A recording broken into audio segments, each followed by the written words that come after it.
Kalau di manajer investasi kan tergantung dari produk yang ada ya. Tadi saya sudah jelaskan. Jadi kalau, produknya itu misalnya reksadana saham, itu minimal penempatan, isi dari portofolionya itu 80% harus berupa saham. Nah, tentu kita tidak akan bisa lari dari saham. Kita harus ada di saham, minimal 80%-nya.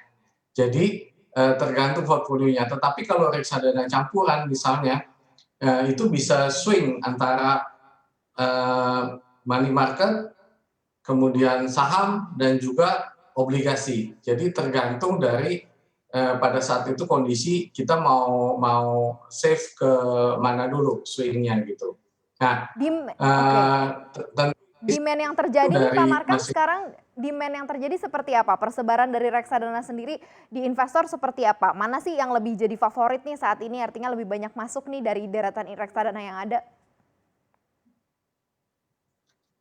Reksadana money market memang masih, termasuk yang paling favorit ya, karena, kita melihat bahwa pasar uang ini, mereka menganggap ini paling paling, aman lah begitu. Oke, berarti masih jadi favorit untuk reksadana pasar uang. Nah, kalau, di campuran dan juga di saham khususnya sudah ada pertumbuhan, yang cukup signifikan nggak kalau compare dengan tekanan, di awal tahun nih? Seperti apa Pak Markam?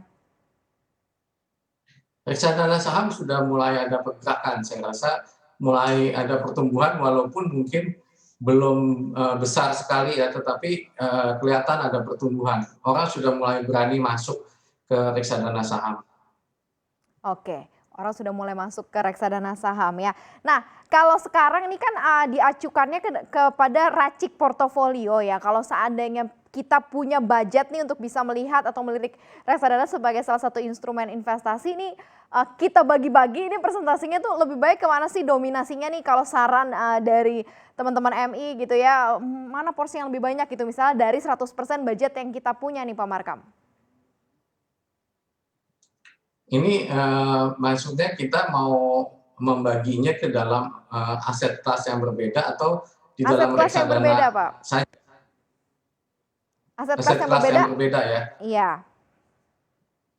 Oke, kalau aset kelas yang berbeda tentu pertama kita harus melihat, faktor, cash flow atau liquidity yang kita butuhkan. Kalau likuiditas kita itu, cukup tinggi yang kita butuhkan, tentu kita harus, reserve sesuai dengan kebutuhan kita ya. Penempatan, di baik itu di reksadana money market ataupun di cash begitu ya. Itu bisa, tergantung kita kebutuhannya 20% kah, 30% kah, atau 40% kah, tergantung dari situasi yang kita hadapi masing-masing kan.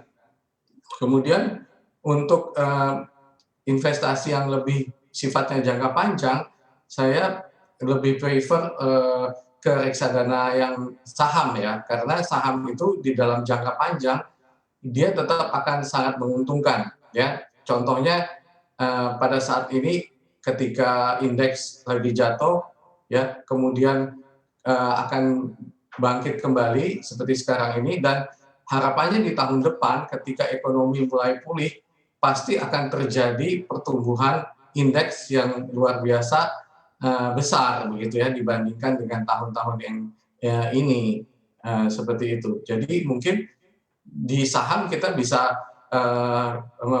memberikan porsi yang cukup besar, mungkin 40-50% di saham jikalau memang, itu adalah uang yang memang kita alokasikan untuk jangka yang lebih panjang. Nah, sedangkan di aset kelas seperti, properti ataupun emas, nah ini sangat tergantung dari situasinya. Kalau emas itu biasanya memang ketika terjadi, apa namanya, problem di dalam dunia ini, maka sebagai safe haven mereka memang pasti akan lari ke emas, tapi itu sifatnya biasanya temporary.